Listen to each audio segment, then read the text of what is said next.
I always find if people start an evening with an espresso martini, I know I'm not going to be their friend. Claude Bosi made me cry with some of his honey. Here we go. Here we go. Go on, get these on. This is immersive bartending.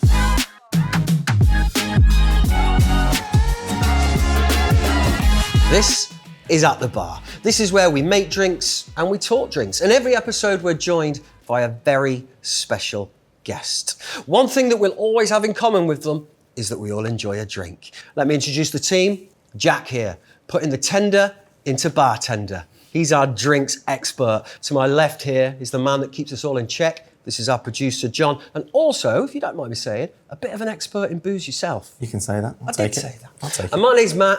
I'm just happy to be here. Our guest, Tell us. we're all going to know this guy. He is a TV chef. He's an author. He's had cookbooks out. He's even on the radio. He's a restaurant owner. He's an entrepreneur. Please welcome Mr. Simon Rimmer. Hello, gentlemen. Hello, mate. How are we? How are you? Do you know what? I'm good. I mean, what a nice thing to do. Come and sit and have a couple of drinks with your mates. What's not to like? It's not bad, is it? What's our opening drink then, Jack? Got you a nice local lager. What? Lager or a pale ale, your choice. So We know when you go out, before you start anything else, you just like to get yourself a local beer, don't you? Yes. Just get it down you. I remember years ago, I would sort of travel around, I'd do various little bits of telly, and you were all over the country. And you'd go into a pub, and when it stopped being that you could only get all of the big names behind the bar, and you say, oh, that's interesting, you know, Ipswich Town Lager. And so you'd say, well, I'm in Ipswich, so I want to try it. And so having that local thing, I think, is really, really important. I don't think I've ever changed from that, really. You see, Cloudwater, an unbelievable brewery, and I think really at the forefront of craft beer makers. You know, Without a doubt. And I think some of the collaborations that they've done have also been brilliant. Who's the other one? Track? Both Manchester breweries. So Right. it's particularly interesting. Cloudwater just turned 10. This beer from Track is 10 years old. I just want a drink, lads. tell you what, there's nothing better than an ice cold glass. So we've got two options here. You've got a Pilsner, if you want to keep it I clean. want to try the Pilsner. I've not had the Cloudwater Pilsner. I've had most of the things that they have. I like the Track. Let's do it. That's one of my go-tos. And that's something that's happened to me on recent years, is whenever I'm asking what I want, it's like, what have you got under 4%? I am 100% with you on that. Cheers, gentlemen. Cheers. Cheers, cheers. Cheers, John. Cheers, Jack. Jack, I nearly drank without cheersing Back you. in reach. There we go. That's Family. delicious. It's great, isn't it? I mean, that is lovely. Very clean, very crisp. Can I have a little taste of your Track? Of course you can, Simon. My track's your track. Also good. I go into a restaurant or a cocktail bar, the first thing I just want a beer. Yeah.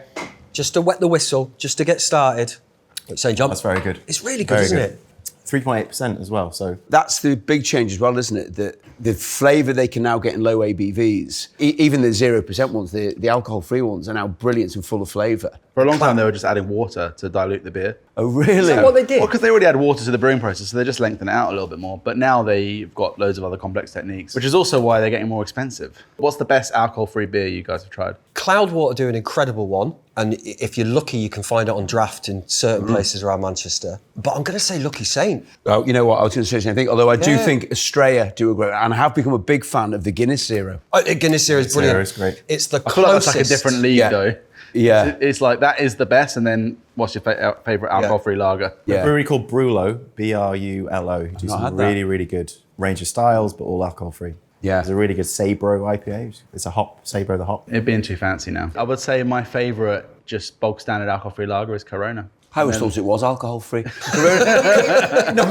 Corona's always the beer you had when you'd had too much to drink, wasn't it? Yeah, it would go down I don't easily. want another beer, go on, I'll have a Corona or a Sol. Jack here, our expert, is going to knock up what we think would be your dream drink. We're not going to reveal what it is just yet, though, are we? No, we've got some tricks for you, some secrets. We touched on the fact that wherever you are, location-wise, is important in terms of what you choose to drink. So I think, you know, my dream drink would have to capture, if you like, my happy place. You know, a dream drink that takes me to that place, Jack, would be, you know, I'd probably cry. if you Challenge create accepted. that. Oh, I do like to cry. I think that's quite important. I love thing a to good point cry. out. Yeah, Claude Bosi made me cry with some of his honey. So Claude Bosi, you know, one of the most amazing chefs. Yeah. He has his own kind of honey that he creates with his own bees, and there was something about the flavour of the honey, and it took me back to being a kid. I did find myself. I was with my daughter. I found myself going, oh. She go, what what's up, Dad? I go, it's the taste of that honey. And so she completely takes me mickey out of me. Oh, I can imagine. Like, you know my daughter's life, so, you know. So I might have a little cry if you get this right, Jack. If I don't be disappointed. No Well, that's the thing now, isn't it? Yeah. I've never Why isn't felt he so much crying? pressure. Why isn't he crying? So we want to get to know a little bit about what you like, what you don't like, where your tastes are at. John here has a great little game he'd like to play called This or That. Nice and simple. Sounds complicated. This Nice stuff. and simple. Just give us one or the other. Dive bar or 5-star? Dive bar. Bitter or sweet? Ooh, bitter. Vodka or gin martini? Vodka. Espresso martini or porn star martini? Oh, I hate both of them. I'll go porn star. Olives or nuts? Tricky, I like both. Nuts. Classic cocktails or new creations? Classic. Table seat or at the bar? At the bar. Pork scratchings or honey roasted cashews? Pork scratchings. Date night or mate night? Yeah. Who's going to be watching this? Mate night.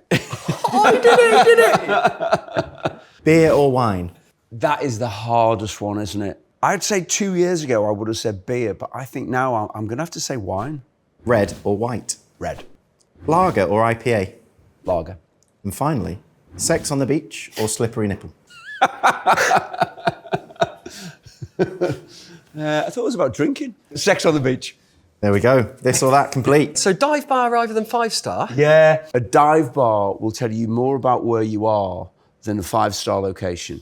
You know, you sort of think, so like Manchester's a really good example of it. You know, you think when I first moved to Manchester, then some of the less salubrious bars are where you get to know a place. And like, you know, if we were going to go on a bit of a pub crawl around Liverpool, I'd be more inclined to take you to some of the dodgier bars rather than the rather than the trendy ones. It's where you meet the characters, isn't it? Yeah.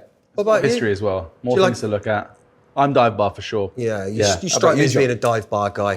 Both. I think it depends on the I bar. do like it both, depends yeah. on the place. Yeah. Depends on the occasion of venue. Well, all three of us last night were in a dive bar in Bunny Jackson's. we were. And a in 5-star. Manchester. We went to Blinker. Oh yeah, you carried on without me, didn't you? After I remember Back now. in a beer, it was Pickleback. supreme. Oh, do you like picklebacks? Yeah, I do. He made us have some last night. Yeah, I think I did quite If like they're it. good. Yeah, they've got to be good. Right, because I think there are some really, really bad ones that you can have. The level of sweet to sour on the pickle follower has to be right. Sometimes when it's just like drinking vinegar, that's rubbish. I tell you which is a good one, Bodine's in Soho. It's quite sweet, the pickle juice, which is what you want. This is what you want. At 3 a.m. in the morning. Yeah. Eat Liquor do a very good one. Yeah, His yeah. doubles, though, are pretty big. Chunky Yeah. pickleback. And interestingly, you hate an espresso martini. Hate them. Why? Everyone loves an espresso No, martini. they don't. Well, I always find if people start an evening with an espresso martini, I know I'm not going to be their friend. I mean, what kind of idiot starts with a coffee? Where'd you go after that? Yeah. I mean, you're not going to go on to a lager after an espresso martini, are you? But this is cultural as well, because I've been hanging out with some Germans lately, and they all have coffees way late into the night. Same. Okay, fine. So specifically the espresso martini, not... Coffee, absolutely no problem at all. But I think espresso martinis are a fantastic bit of marketing, but I think they're a really crap drink. As are porn star martinis. I mean, they're both Porn rubbish, star aren't they? martinis, and it's such an awful name. Yeah, you lot have got a lot to answer for, haven't you? So we've talked about maybe stuff you don't like. What we want to do now is perhaps introduce you to something that you might not have tried before. Oh. So this is Mailbox. This is where people send in. So if you're watching, you want to send us some stuff. And Jack here will blow our minds. Wow. What we got, Jack? By pouring it. Ta-da! This is a Japanese liqueur called La Tomate. La Tomate. And Is it's it made from tomato by any chance? I think so. Did you know that? What's the base of it? Just grain spirit. It elevates any martini. Makes a wonderful margarita. Just, A nice smell. I It think smells very greenhousey. yeah, really fresh, like tomato vine. Yeah. Apparently, it's very well respected within the demanding Japanese mixology scene. Demanding. Yeah, they've also got a few other products as well. There's a kumquat, isn't there? A yuzu, very nice. Yuzu is a great ingredient for booze. Yes. You know, because you get that lovely sharpness to it, but then there's many sort of layers to it. Thanks, Jack. Risky. Sir, I think I'm going to like this. That's good. Yeah, it tastes like... And also Tomato. the sweetness is so low. It's just excellence in distilling. What would you do with this, Jack? martini or margarita. Yeah. Yeah, straight away. I'd love to know what that would taste like with like toasted bread in it. Like a Croutons. panzanella. yeah, like a panzanella cocktail. There's a bar in New York called Schmuck, just opened. They're doing a cocktail inspired by panzanella salad. Yeah, infusing heavily toasted toast. See me? I am Finger on the pulse, Finger mate. on the Finger pulse. on the pulse. It's setting the trends as they're coming out. Right, so we're doing a little twist on a margarita. We've got some tequila in there, some lime, a little bit of sugar, and latte mat. It's very simple. And shake it hard. Shake it hard. When you become a mixologist, is that still the greatest thing? You know what? There's a difference, when you're an amateur to when you're a professional. You just know how hard you actually have to give it. And you're putting all your energy and your heart and soul into this piece of metal. And the result is like happiness. I was always taught, shake it as hard as you can until the tin on the Boston shaker starts to frost. Yeah, that's exactly right. And that, is it? Okay, good. I also love a Hawthorne strainer. I think it's one of the nicest names for a piece of kit ever. Why is it called a Hawthorne strainer? Is it Mr. Hawthorne invented it? I think the original one actually had the word Hawthorne written around there in holes that the liquid would come out. So I assume it came from, a Sir Hawthorne or someone like that. Well, do you know what? I didn't know that was called a Hawthorne strainer. So we've all learned something today, haven't we? Every day's a school day. Cheers, gentlemen. Cheers. Cheers, Jack. Looking forward to this. Cheers, yeah, me too. Cheers, Jack. Thank you, mate. Drinks. Experimental. Smells like a Oh, margarita. it smells great. Oh, that's tasty. It's funny because when you add the lime and the sugar, the umami comes out more somehow. Because there's no Mouth salt watering. in there. But don't you think, though, imagine if you had, say, like a smoked salt rim. It's exactly what I was going to say. Yeah. Yeah, and then that tomato flavour, because obviously salt and tomato is such a great thing. That would be, that's delicious, mate. Yeah, I'm in. You've won me over, Jack. I like that. I like it very much. And remember, if you've got an ingredient you want to suggest or even an ingredient you want to send us, slide into our DMs. Time for Winner Stays On. I will let John explain the premise. So I have a list of classic and well-known cocktails. The idea is you choose your favourite of the two. That one stays on, then it faces the next contender. So we should find out your cocktail preferences. Martini or Negroni? Negroni. Negroni or daiquiri? Negroni. Negroni or Margarita? Margarita. Margarita or Bloody Mary? Margarita. Margarita or Cosmopolitan? Margarita. Margarita or Manhattan? Margarita. It's doing very well. Margarita or Mojito? Margarita. Margarita or Old Fashioned? Old Fashioned. Old Fashioned or Piña Colada? They're my two favourite cocktails in the entire world. Old Fashioned. Old Fashioned, I think we probably know the answer to this one, or Espresso Martini? That's so easy, isn't it? Old Fashioned. Old Fashioned, finally, or Porn Star Martini? Old Fashioned. There we go. It's just a great drink, though, isn't it? An old-fashioned. A bad Old Fashioned is one of the worst cocktails you can have as well, isn't it? You know, when it's like rubbish ice. And it's very sweet. Yeah. Is that the common mistake, do you think, that people make? Too much gum, too much sugar? Now, the thing that really annoys me about old fashions is that people are still making them how I was trained to make them 18 years ago, which is you got to get your glass, you got to put a sugar cube in it, you add ice, you got to muddle it, you got to stir it 50 times to the left, 50 times to the right, add another ice cube, 50, and it takes like 10 minutes. Why do you need to dissolve the sugar so slowly and laboriously when you can just make sugar syrup? You know, you're just controlling the dilution and you can make an old-fashioned as fast as you can make a Manhattan. And to be fair, I am completely undermining the whole theatre of bartending and just thinking I just need to get these fucking drinks out as quick as possible. That's the reason why people get so upset about pre-batch cocktails or like draft cocktails. Because often on draft, you can get amazing consistency and really polished finished product. But you just don't see anyone shaking a drink. You know, nitro cocktails are great to get texture and, you know, something you can't achieve through shaking. But it still doesn't look... It looks too easy. Yeah. Well, we talked about straying off the path slightly for classic cocktails. This is what we like to call Challenge Jack. It's where each episode we ask our guest to suggest an ingredient, a savoury ingredient really, that you love, that you think he should make a cocktail out of. And your suggestion is wild.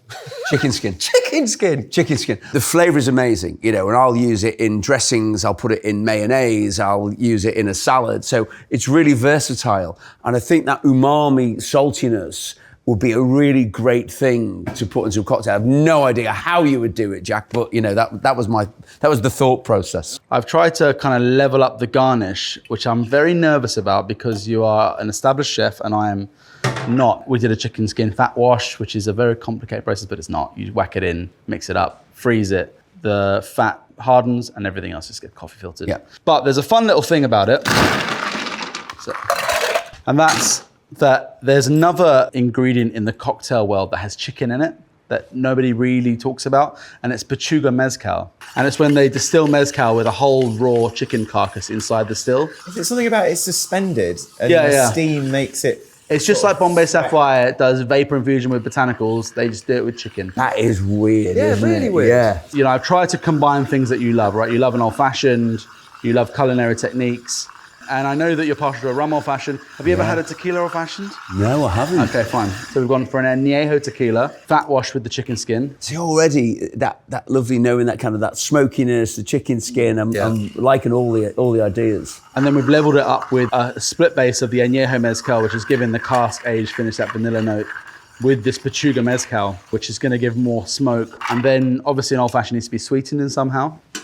And we just use a little bit of gochujang hot honey. The words you're using are words I love. So we've got chicken skin. Vanilla is one of my favourite things. And that whole kind of that smokiness I love. Gochujang is a great thing. This sounds epic. And what have we got for the garnish then? So I've created like a little wafer using the rendered chicken skin, but then mix it with some tapioca, a little bit of smoked salt to create like a chicken skin wafer. So it's a little bit more delicate. That looks good. Jack, thank you. And then there's some hot honey on there as well. The smell is delicious. That is delicious. Is it? That is really, really lovely. There we go. Oh, mate. That's good, isn't Yeah, it? that's really good. Really smoky. So I think you've done There's a something lot right. going on, isn't it? That's the really lovely thing about it. That is really, really good. So this is the bit I'm assuming you've been waiting for. Yeah. This is where we're going to present you with your dream drink. We'll do this every episode. We get a description of something that makes them feel happy. Jack here will turn that into a drink. Your happy place is quite interesting, actually. I love California, and there's a place called Del Mar, which is a little seaside town just north of San Diego. And it's not a holiday resort, it's a seaside town. And whenever I think of my happy place, it's that. So it's surf, it's sand, the whole kind of California vibe is there. Very fun, chilled, cool, and a place that I could happily spend my last days on Earth. Ice cream in the sun. Yeah, All heaven. of that. It sounds good. So what are you going to do with that, Jack? Well, we've got to start off by setting the scene, don't we?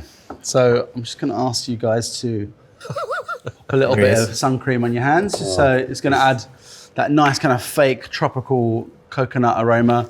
All right, that's an Take you interesting back. touch. Yeah, that's nice. Takes you back. Oh, mate, but instantly I feel like I'm on holiday. And what's next? Right, so now we're just going to build that kind of classic pina colada. There's a lot of pina coladas you can have. You can have that very clean one with coconut water, which is really light and refreshing. You can have something shaken with loads of crushed ice. The only thing that holiday resorts do that you don't often get in England unless you really, really go to the right place is a proper frozen pina colada. A little bit of fresh lime in there. Coco Lopez. This is really sweet, really fragrant, and kind of got that subtle artificial flavor to it, which you kind of want. And then a puree made from straight pineapples and a little bit of sugar. That looks juicy. Oh, It's juicy. yeah. It has to be thick and textural. Something to make it a little bit more bespoke for you. So you mentioned lemongrass specifically. Yeah. So we've gone for a lemongrass infused coconut rum. Can I have a sniff of Yeah, please. Oh, yeah. That's it. Let's all have a good sniff. Right, just before you sniff it though, right, the waves are coming in, right? So you're just looking at those people surfing, they've just ridden a really fantastic wave. You're thinking, wow, that's so cool. You're there. Yeah. Do you know what? I am there. Yeah. John, you've got your mankini on and you kind of... When have I not? And then we're going to add a little bit of legitimacy to it with a really delicious 8-year-old Jamaican rum. One of my favourite rums, Appleton Estate. It doesn't get better than He's that. hitting the mark every Yeah, time. really. You absolutely are.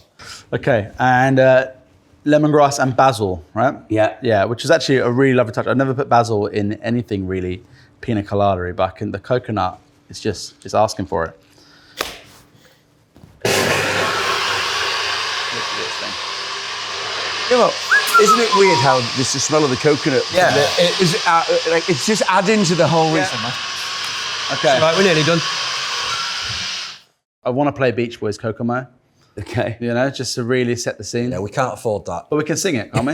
We had Smell-O-Vision. Jamaica. Ooh, I'm gonna take it to I think we should probably leave Got that that. there, Jack, if you don't Spoiling the mind. moment. Jack, your voice is spoiling the moment. A little bit more scene setting. Here we gentlemen. go. Yes. Here we go. Go on, get these on. This is immersive bartending. And this will definitely make it taste nicer, yeah? I think so. Yeah. I think the itchiness is really going to help add to the moment. Yeah. It looks amazing. It's amazing what a little bit of basil does. And there we go. The dream Piña Colada. Finishing touch. I nearly forgot. There's a few, sir. They're going to make you wear sunglasses, Simon. There we go. Let's have a look. Yeah. They're Actually, actually do you know what? great. Cheers, John. Cheers, everyone. Cheers. Let's have a little drink. Yes. Oh, yeah. Oh, yeah. Don't sit on a beach sniffing your fingers, Simon. Whatever you do. Never before have I sipped a drink and then smelt my hands.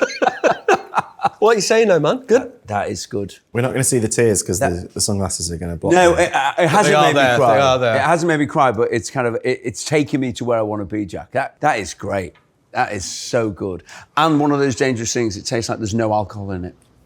Which is so dangerous. So dangerous. Oh, I tell you what I've got. You got a brain freeze? Yeah. You did drink it pretty fast. to be That's fair part of to the drink. experience. Do you know how to get rid of it? Put your thumb on the roof of your mouth. Actually, wow. It genuinely does work. It really does work.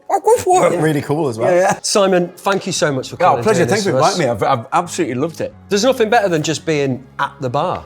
Yeah. So thank you all very much, lads. Cheers, boys. Cheers. Thanks a lot.